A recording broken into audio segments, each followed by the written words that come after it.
नमस्कार, विदर्भ प्रकाश न्यूजमध्ये आपले स्वागत आहे। मार्फत शेतकऱ्यांना अद्यापपर्यंत अतिवृष्टीपासून तर विविध प्रलंबित मागण्यांसाठी हा मोर्चा कठपुतलीच्या माध्यमातून या ठिकाणी काढण्यात आला।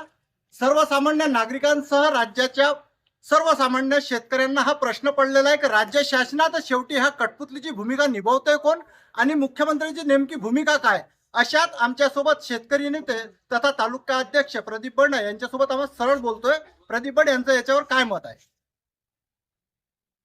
आम्ही जे आज कठपुतली आंदोलन केलेलं आहे, हे कठपुतली गव्हर्नमेंट आहे आणि या कठपुतली गव्हर्नमेंट मध्ये जे सोंगटी असते, जे मतदारसंघावर या सोंगटीचं लक्ष असायला पाहिजे, ज्या नेत्याचं लक्ष असायला पाहिजे, पण ते सोंगटीच्या रूपात गेलेली आहे।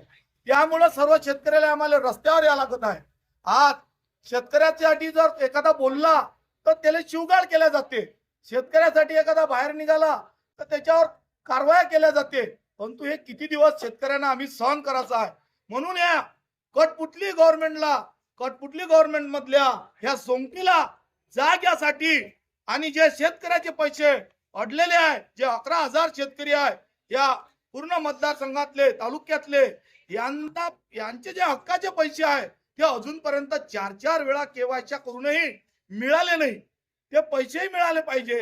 त्याचप्रमाणे दुसरा विषय होता आमचा का सौर ऊर्जा पंपाचा विषय आहे। सौर ऊर्जा पंपाचा एवढी गंभीर परिस्थिती आहे की 200 ते 250 फुटावर पाणी आहे आणि सौर ऊर्जा पंप हे 50 ते 60 फुटावर चालते। त्याचा आम्ही डेमो घेतलेला आहे, तरी पण बरेचदा आम्ही निवेदन देऊन त्यावरही काही निर्णय घेत नाही।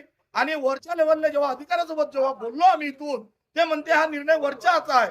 मग खालच्यानं काय करायचं, खालच्यानं आत्महत्या करायच्या काय, हे द्यायला तयार आहे म्हणजे शेतकऱ्याचं जीवन। त्यामुळे आम्ही आता यांना 7 दिवसाच्या वेळ जर केला नाही, यांना पूर्ण केली नाही मागणी। अख्ख्या महाराष्ट्रात 2 जुलै व ऑगस्ट 2025 मध्ये अतिवृष्टी झाली आणि शेतकऱ्याचं अक्षरशः जीवाताळ नुकसान झालं आणि त्या नुकसानात चांदूर बाजार तालुक्यात सुद्धा 100% नुकसान झालं। व जुलै ऑगस्ट मध्ये शासनाने सप्टेंबर महिन्यात या अतिवृष्टीचा चांदूर बाजार तालुका जाहीर केला, परंतु आज जानेवारी 26 असून अति तातडीने शेतकऱ्याला मदत द्यायला सांगितली, परंतु या चांदूर बाजार तालुक्यातल्या प्रशासनाने आज तारीख 11,000 शेतकऱ्यांचे अतिवृष्टीचे पैसे आज 12 जानेवारी 2026 रोजी 11,000 खात्यात आलेले नाही। जुलै ऑगस्ट मध्ये झालेली अखेरी जगेल कसा, म्हणून याचा निषेध 7 दिवसात या अतिवृष्टीचे शेतकऱ्याच्या खात्यात पैसे पासून कलेक्टर ऑफिसवर ठिय्या आंदोलन करून शेतकऱ्याला न्याय राहू नये